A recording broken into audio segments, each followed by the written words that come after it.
¿Qué tal, amigos? ¿Cómo están? Sean bienvenidos a su programa de Familia en Familia. Hoy, gracias a Dios, martes, ya, para gloria de Dios, estamos en este martes 18 de agosto. Saludándolos, yo soy el Padre Jorge, misionero de Jesús y Medea. Hoy, bueno, pues estamos para compartir este programa donde estamos estudiando y aprendiendo juntos la Lección Divina, que es la meditación de la palabra de Dios, la oración con la palabra de Dios. Pueden ustedes comunicarse con nosotros, hacernos llegar sus comentarios, sus preguntas, sus dudas. Con mucho gusto estaremos tratando de contestar y aprendiendo juntos sobre este milagro del amor de Dios a través de su palabra. Yo soy el Padre Jorge, misionero de Jesús y de María, y les decía nuestros teléfonos 689-7390, 91 y 92. También tenemos nuestros teléfonos en Chulavista, área 619-420-1538. 619-420-1538. Denver, Colorado, área 720-229-5642. 229-5642. También tenemos en las redes sociales Jorge Sarga Sacerdote, o Misterio de Fe, o Montemaría Radio y Televisión. Ahí tenemos todas esas intenciones para que ustedes nos hagan llegar sus comentarios, sus preguntas, sus dudas, y con mucho gusto trataremos de ir descubriendo y contestando juntos cada una de estas inquietudes, cada una de estas preguntas y necesidades. Nuestra página de internet montemaria.org. Les recuerdo que para poder vernos, nos pueden oír gratis, pero vernos, pues sí, hay que aportar $5 mensuales para poder nosotros tener esa oportunidad de escuchar y entender a toda la experiencia de el amor de Dios. Sí, pero espero que ustedes también nos compartan y nos hagan llegar esta experiencia de ustedes a través del amor de Dios. Y el hecho de que a veces no nos puedan ver, ustedes pueden comunicarse. Tenemos a mi querida Anita, Ana Estela, que nos ayuda para tratar de que ustedes tengan todo bien para su internet y puedan ustedes escucharnos, o vernos más bien, porque escucharnos nos pueden escuchar. Muy bien, entonces, como dijo la viejita, estamos viendo la Lección Divina. Y en este elemento de la Lección Divina hemos visto qué es la Lección Divina. Rápidamente, nuestra definición de Lección Divina es la lectura creyente de la palabra de Dios. Lectura creyente de la palabra de Dios bajo la acción del Espíritu Santo para encontrarse con Dios y dejarnos transformar por Él. Esto es la Lección Divina y es lo que estamos tratando de aprender. Dentro de la Lección Divina estamos viendo los pasos de la Lección Divina. Primer paso, invocación al Espíritu Santo. Segundo paso, lectura de la palabra de Dios. Tercer paso, meditación. Cuarto paso, oración. Quinto paso, contemplación. Y sexto paso, compromiso.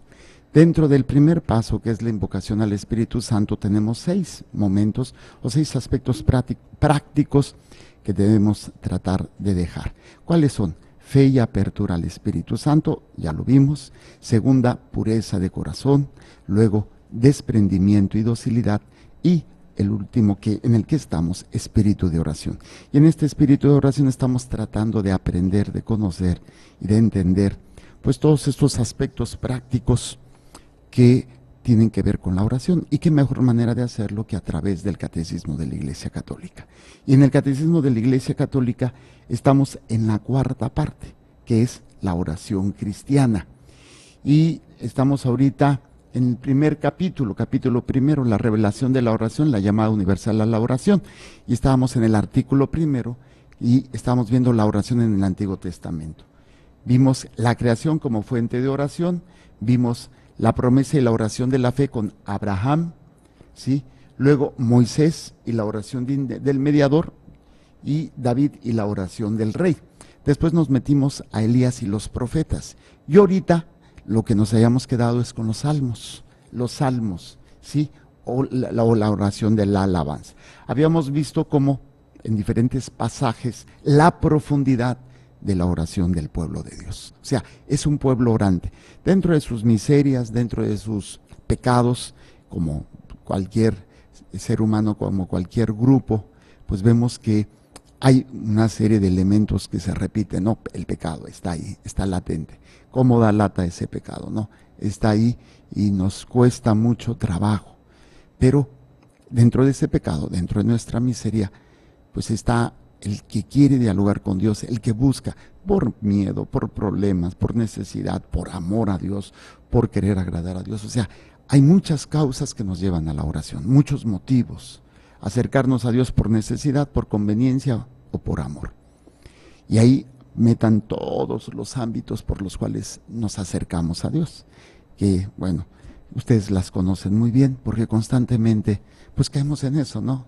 Sí, el miedo, la soledad, la enfermedad, la injusticia, la confusión, todo lo que se está dando en el mundo y no sabe uno qué va a pasar. Entonces, clamar a Dios. Y Dios constantemente oye nuestra oración, oye nuestro clamor. Y veíamos entonces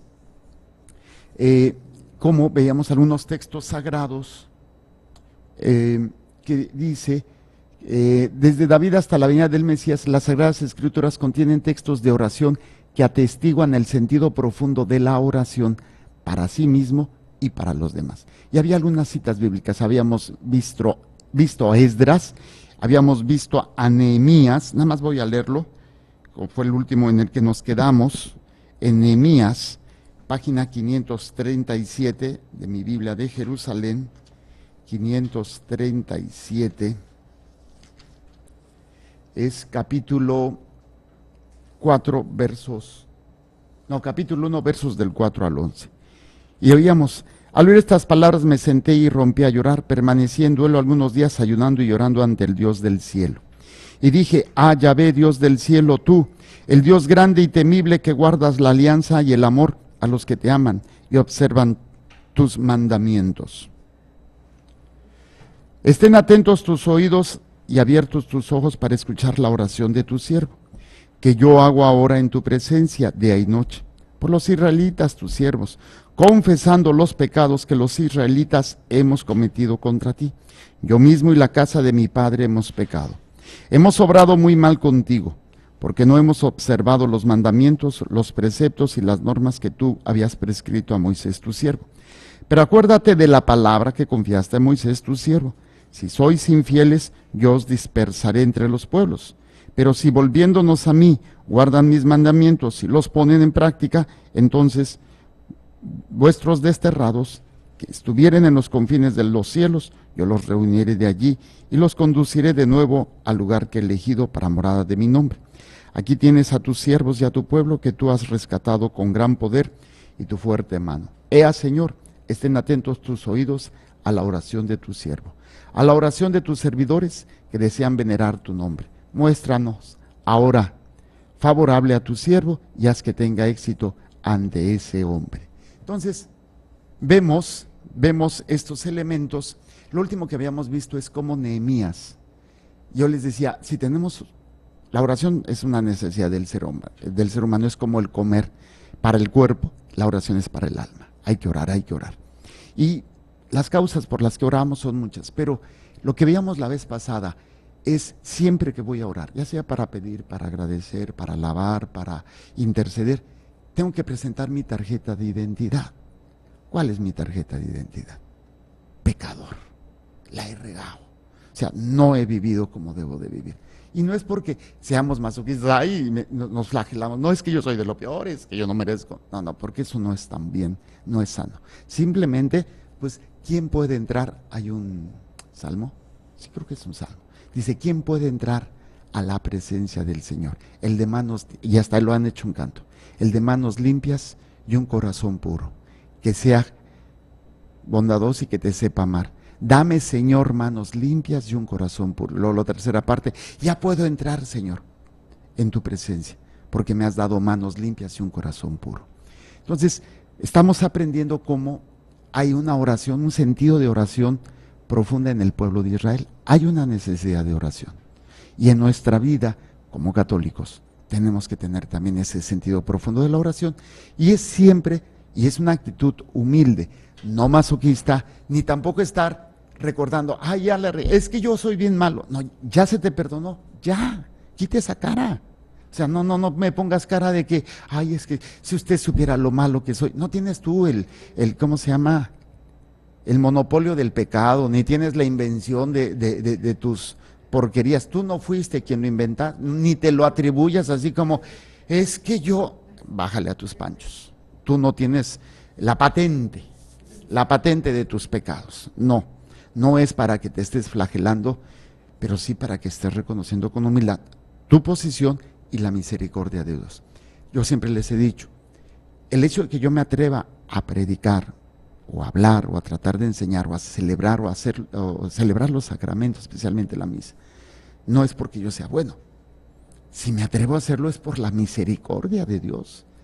La misericordia de Dios que tiene por mí. Entonces, esta oración nos ayuda siempre a ubicarnos. Misericordia de Dios y mis pecados.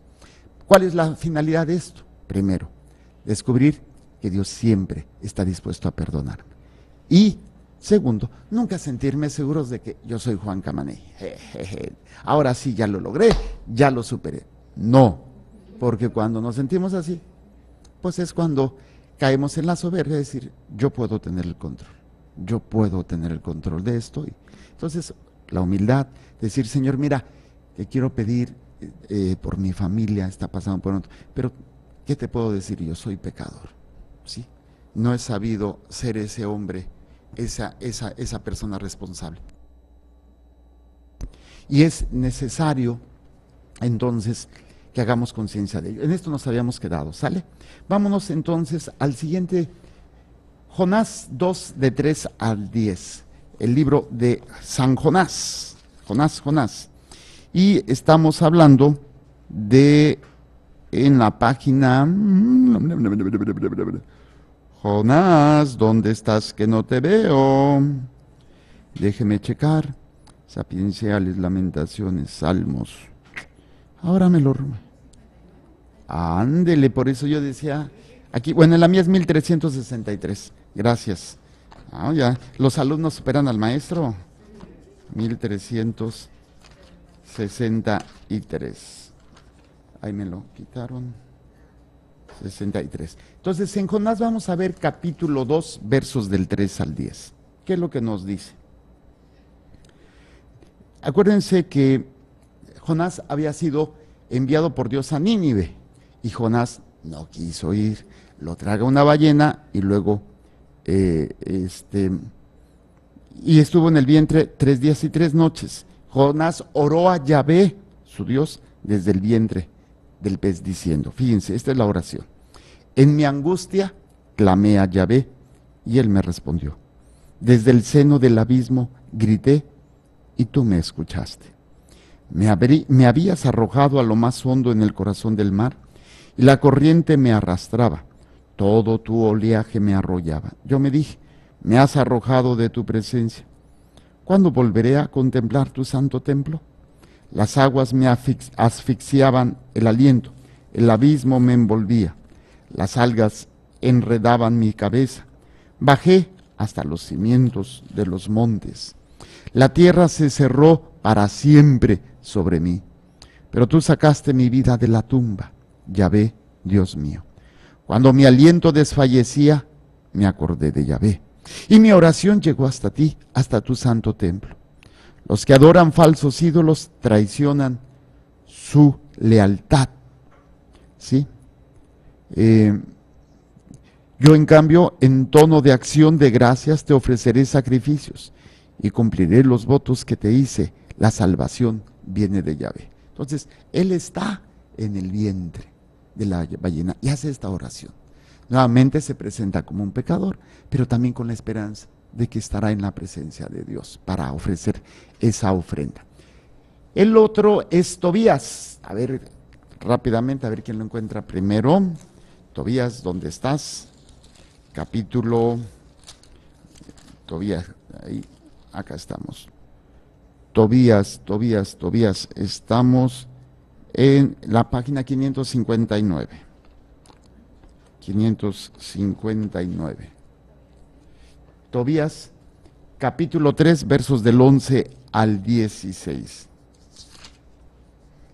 ¿Qué página les dije? Ya, 500.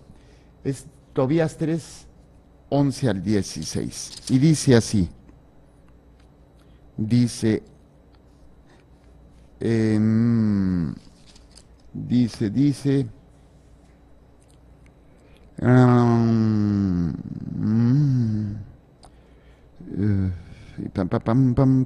ok, esta oración la va a hacer Sara, que es aquella viuda negra, ¿sí? Sí, déjeme checar. Hija de Raguel, fue insultada por una de las esclavas de su padre porque había sido dada en matrimonio, la famosa viuda negra, 7 esposos y a los 7 se le había echado al plato. Entonces, una de sus esclavas se estaba burlando de ella, le estaba atacando. Entonces es cuando viene a hacer esta oración y extiende las manos hacia la ventana y ora así: bendito seas tú, Dios de misericordias, y bendito sea tu nombre por los siglos. Que todas tus obras te bendigan por siempre. Vuelvo ahora mi rostro y alzo mis ojos hacia ti. Manda que yo sea librada de la tierra para no escuchar ultrajes. Tú sabes, Señor, que yo estoy pura de todo contacto de varón, que no he mancillado mi nombre ni el nombre de mi padre en la tierra de mi cautividad. Soy la única hija de mi padre. No tiene otros hijos que le hereden. No tiene junto a sí ningún hermano ni pariente a quien me deba por mujer. Ya perdí 7 maridos. ¿Para qué quiero la vida? Si no te place, Señor, darme la muerte, mírame con compasión y no tenga yo que escuchar injurias. Entonces, fíjense qué interesante. Bueno, todavía el 16. Fue oída en aquel instante en la gloria de Dios la plegaria de ambos. Hay algo muy interesante. Cuando nosotros estamos en una crisis o estamos en una situación de dolor intenso y muchas veces lo que hacemos es le reclamamos a Dios, ¿no? Sí, pero ¿por qué a mí? ¿Por qué yo? Que a todos nos pasa, es natural, no saludable, pero natural. Es como, me da risa, cuando yo como puras cosas naturales y es que son más saludables, digo, sí, la marihuana también es natural y no es tan saludable, entonces no quiere decir que porque venga de la naturaleza, pues también hay venenos que son naturales, sino que sí. Entonces, esto es natural, pero no es saludable. Hay que saber distinguir bien esto. Pero cuando estamos en una crisis, imagínense, la frustración de 7 esposos y no haber podido ni siquiera tener una relación carnal. Todos se le morían en el lecho antes de, y la desesperación y luego aparte las burlas. Pero ¿cómo empieza esta mujer a hacer su oración? En alabanza a Dios. O sea, pero ¿por qué a mí? Si yo, que mira, qué bueno soy, o sea, sí presenta una de sus cualidades, o sea, es pura, porque nunca ha mancillado el nombre, o sea, no se ha acostado con ningún hombre más que con sus esposos, pero ni siquiera ha llegado a tener intimidad. Entonces, viene esta oración por parte de esta mujer de inicio de alabanza. O sea, vean la profundidad de la vida de oración del pueblo. A pesar del dolor tan intenso, a pesar de sus miserias, ella no le reclama a Dios, sí le pide, pero no le está reclamando. O sea, estamos aprendiendo el sentido profundo. De aquí, de entender este sentido profundo de la oración del pueblo judío, vamos a entender mejor los salmos, porque los salmos son la oración del pueblo, son la oración que ellos vivieron, y de situaciones, circunstancias, salmos de alabanza, salmos de petición, salmos de intercesión, salmos de alabanza al rey, salmos de arrepentimiento, como el famoso Miserere. Ese salmo es hermosísimo, después del rey David haber cometido un gran pecado: misericordia, Dios mío, por tu inmensa compasión, borra mi culpa, lava del todo mi pecado. Mira que en la culpa nací, pecador me concibió mi madre. Ok, ese es Tobías. Y por último, Judith, 2 al 14. Está después de Tobías, Judith, capítulo 9, 2 al 14. que tenemos. Dice así, oración de Judith. Hay que ubicarnos, 9, 2 al 14. Hay que ubicarnos. ¿Quién es Judith? Judith es una mujer muy guapa y que, pues, hay una guerra, está asediado el pueblo judío y no pueden hacer nada. Y está un hombre llamado Holofernes, el general del pueblo asirio, creo, que está continuamente, pues, asediando, están sitiados el pueblo de Israel y se están muriendo. Entonces Judith, que es una mujer muy hermosa, muy atractiva, se va a dar a la tarea de ponerse en oración, porque ella como mujer va a ir a enfrentar a Holofernes.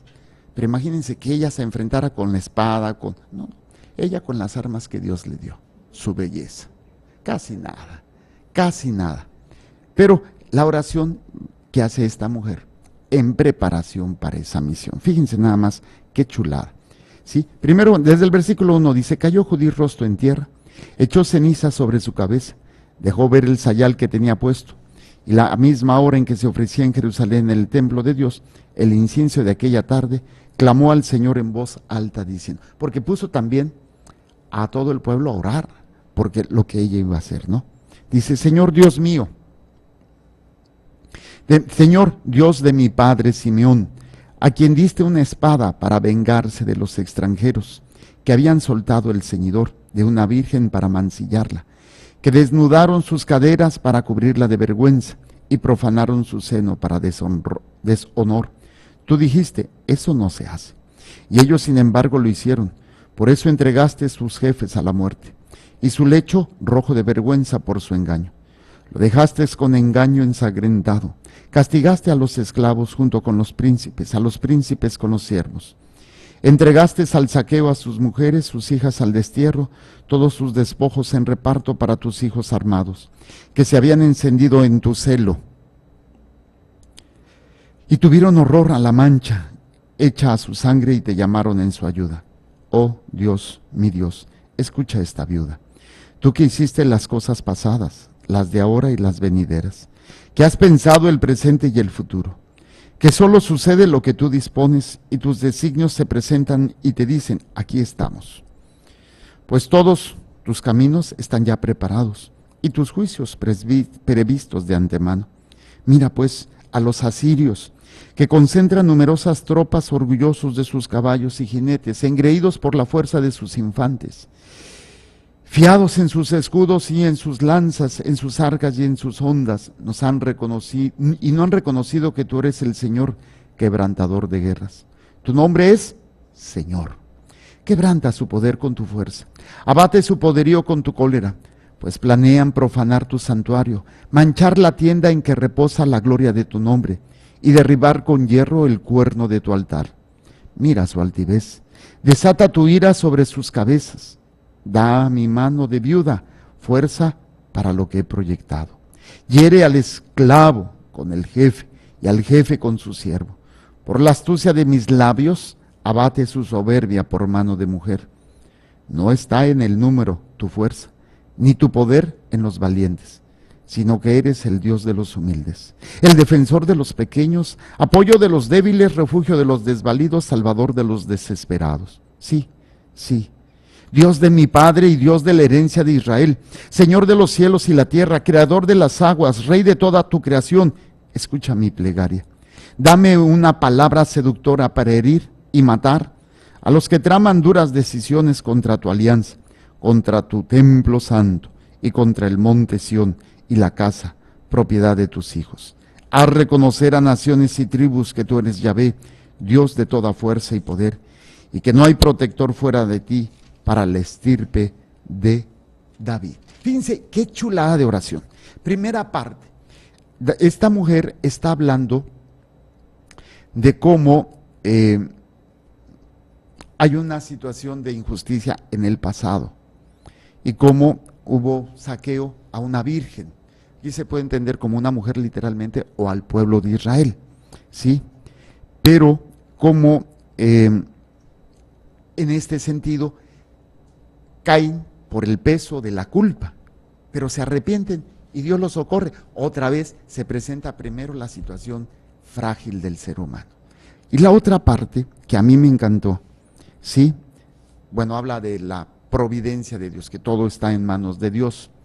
Pero a mí lo que me llama mucho la atención, esta oración es maravillosa, porque hace ver a aquella persona que confía en Dios.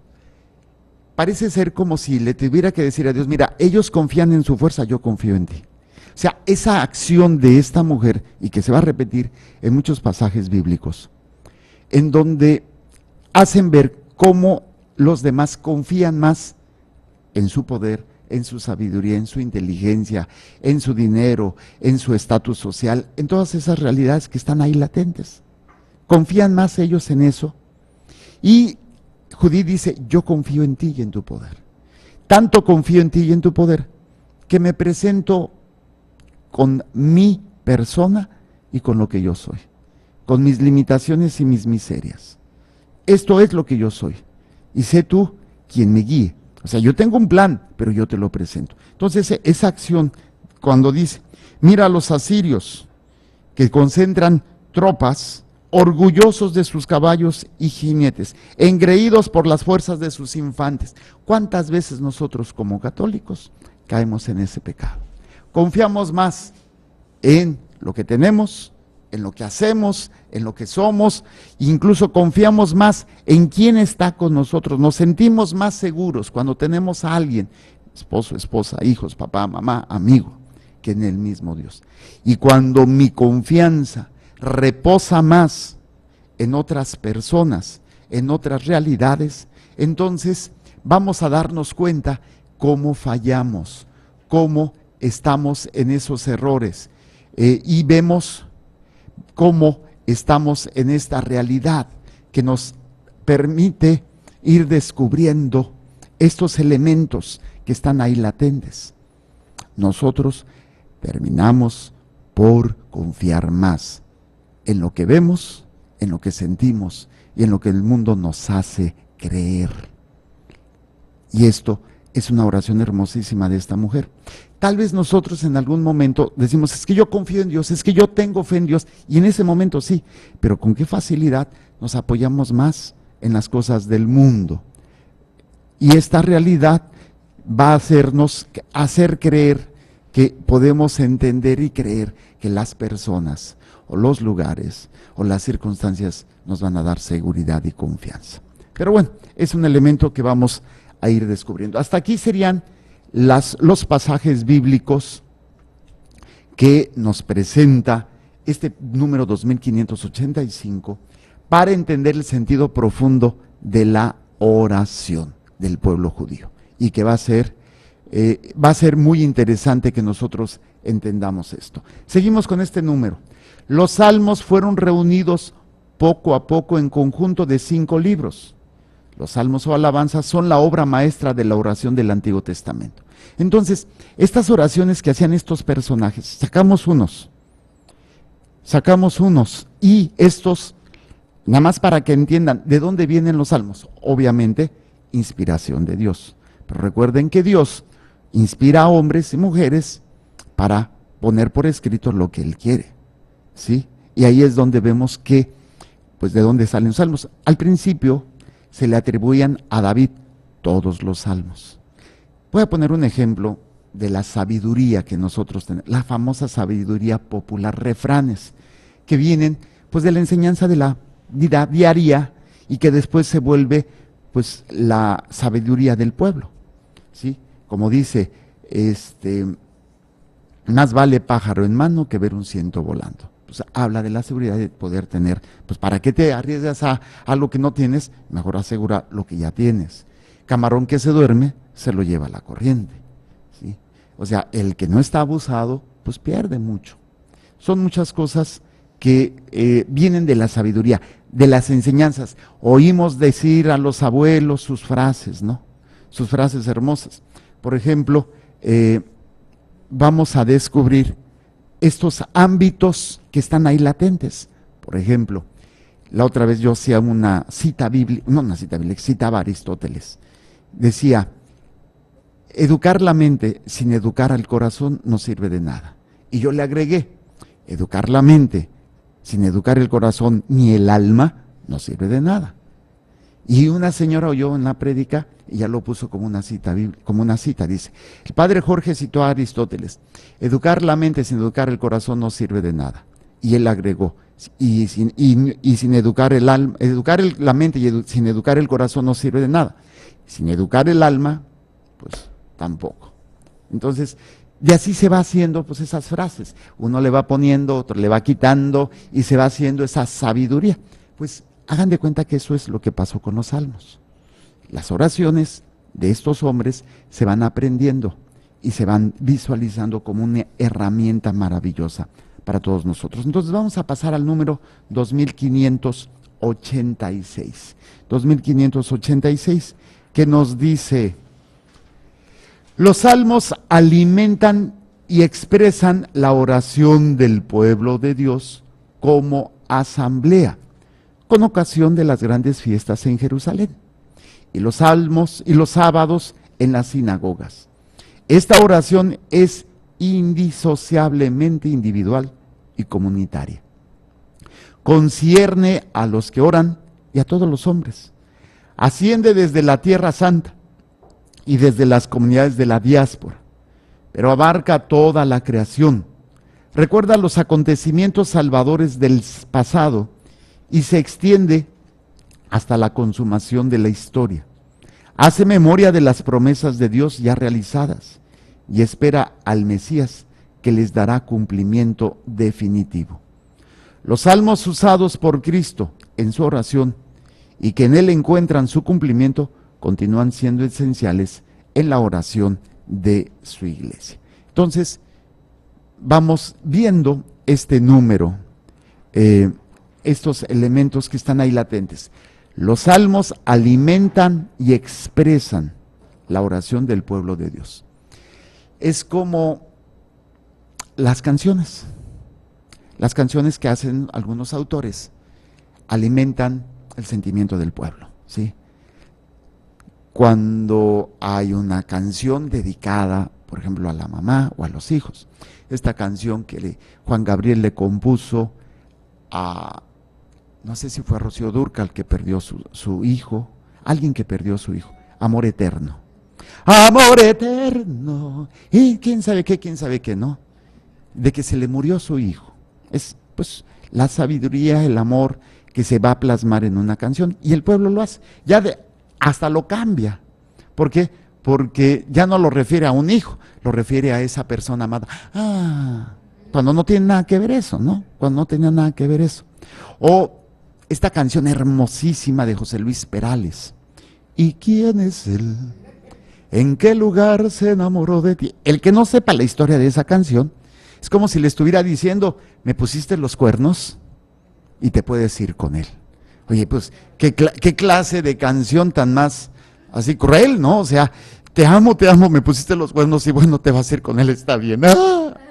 No, es la canción de un padre a su hija que se va a casar. Y tú dices, y la canta José Luis Perales con una enjundia hermosísima. O sea, los salmos alimentan. Entonces, ahora traducido en el ámbito espiritual, los salmos alimentan y expresan, ¿sí? Entonces, las canciones, por ejemplo, populares, alimentan y expresan. Aunque luego son canciones que son tan estúpidas y tan falta de valores y ahí están cantándolas, ¿no? Y más cuando estás bien borrachito, ¿no? ¿Cómo dice? Ese hombre es mío, a medias pero mío. Y luego se dan de golpes entre ellos, ¿no? ¡Ey, güera! El pique que traían Alejandra Guzmán y la otra, Paulina, ¿no? Y ninguno se quedó con él, se fue con otro. Entonces, pero bueno, y ahí hacemos esas canciones nuestras y terminamos envolviéndonos en una serie de cantos que no tienen ni valores, no tienen ni mucho menos. Yo les digo porque pues yo escuchaba mucho ese tipo de canciones y me encantaba. Pues me acuerdo que estaba chiquito, me aprendía todas las de José José. Sí, y amar y querer no es igual, amar es sufrir, querer es llorar. Y ahí estás, y las haces tuyas. En lugar de ayudarte a crecer, pues nada más como que caes en una depre, y ay, es que, ay, los salmos tienen la riqueza espiritual de que alimentan, te identificas, pero te alimentan espiritualmente. Esa es la gran. Entonces, dice, los salmos alimentan y expresan la oración del pueblo de Dios como asamblea, con ocasión de las grandes fiestas en Jerusalén y los sábados en las sinagogas, ¿sí? Entonces, los salmos alimentan y expresan la oración del pueblo de Dios como asamblea, con ocasión de las grandes fiestas en Jerusalén y los sábados en las sinagogas. O sea, los salmos expresan una realidad de vida, tanto individual, en los momentos litúrgicos fuertes como los sábados o en las fiestas especiales. Esta oración es indisociablemente individual y comunitaria. O sea, puede hacerse en forma individual, pero también se hace en forma de familia, en forma de la asamblea, de la comunidad. Y concierne a los que oran y a todos los hombres. Asciende desde la Tierra Santa y desde las comunidades de la diáspora. O sea, está hablando de en qué momentos, tiempos, ya sea fiestas, ya sea el sábado, que está asociado a forma individual o a forma comunitaria. Y tanto a los que oran como a los que no oran, ¿sí? Y desde la Tierra Santa o cualquier lugar donde se encuentre un judío, que le llaman la diáspora. La diáspora son los judíos que viven ya fuera de la tierra prometida. Por ejemplo, son los que fueron esclavizados, tomados a la fuerza, llevados fuera y están en la diáspora, están fuera. Pero algunos después regresan y otros se quedaron fuera. Ellos viven en la diáspora, afuera. ¿Ok? Entonces, desde las comunidades se forman comunidades en la diáspora, pero abarca toda la creación. O sea, no solamente es para el pueblo, sino es toda la creación, toda la obra de Dios, ¿sí? Recuerda los acontecimientos salvadores del pasado y se extiende hasta la consumación de la historia. Entonces, abarca el pasado y llega hasta el fin de los tiempos. El tipo de oración de los salmos abarca todos esos tiempos. Entonces, vean la riqueza de los salmos, ¿sí? Hace memoria de las promesas de Dios ya realizadas y espera al Mesías que les dará cumplimiento definitivo. Veamos entonces las dimensiones de los salmos. Primero, abarca tanto fiestas importantes como los sábados. Es individual, pero también comunitaria. Sí, es tanto para los que oran como para todos los hombres que aunque no oren. Abarca desde la Tierra Santa a todos los lugares donde haya judíos. ¿Sí? Pero también abarca toda la creación, ya no se limita todo eso solamente al judío. Recuerda los acontecimientos salvadores del pasado, o sea, abarca el pasado y ve hacia el futuro, ve hacia adelante, hacia la consumación de la historia. Hace memoria de las promesas de Dios ya realizadas y espera al Mesías. O sea, todos estos elementos, entonces los salmos usados por Cristo en su oración y que en él encuentran su cumplimiento, continúan siendo esenciales en la oración de la iglesia. Nosotros hacemos oración en una misa con los salmos. Siempre en cada misa se lee un salmo, se proclama un salmo o se canta un salmo. Y esto va a ser muy interesante, pero también la liturgia de las horas, que es la oración oficial de la iglesia, después de la Santa Misa, los sacerdotes, los religiosos y religiosas estamos obligados a rezar la liturgia de las horas, que son salmos. Y está dividido en 4 semanas, primera, segunda y tercera y cuarta semana.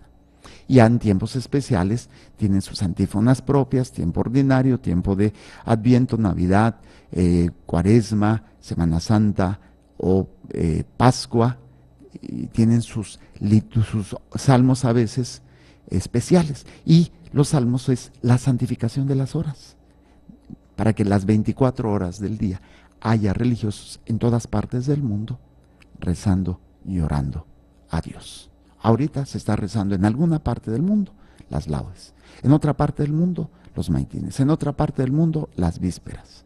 O sea, siempre las 24 horas. Gracias a esta vida de oración de los religiosos, la iglesia está siempre en oración.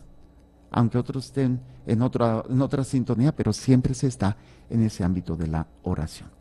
Entonces, el número 2587 nos dice, el salterio que es precisamente de los salmos, de ahí viene el término salterio, es el libro en que la palabra de Dios se convierte en oración del hombre. En los demás libros del Antiguo Testamento, las palabras proclaman las obras. Acuérdense, las palabras proclaman las obras de Dios por los hombres y explican su misterio. En el salterio, las palabras del salmista expresan, cantándolas para Dios, sus obras de salvación. A ver, vamos a entender esto. Primero, en los demás libros del Antiguo Testamento, las palabras proclaman las obras. O sea, las palabras están hablando de las obras de Dios. Pero en los salmos, la palabra del salmista expresa, no deja de ser palabra de Dios, pero aquí es el salmista que está expresando la obra, la grandeza de Dios, ¿sí? Cantándolas para Dios, sus obras de salvación. El mismo Espíritu inspira la obra de Dios y la respuesta del hombre.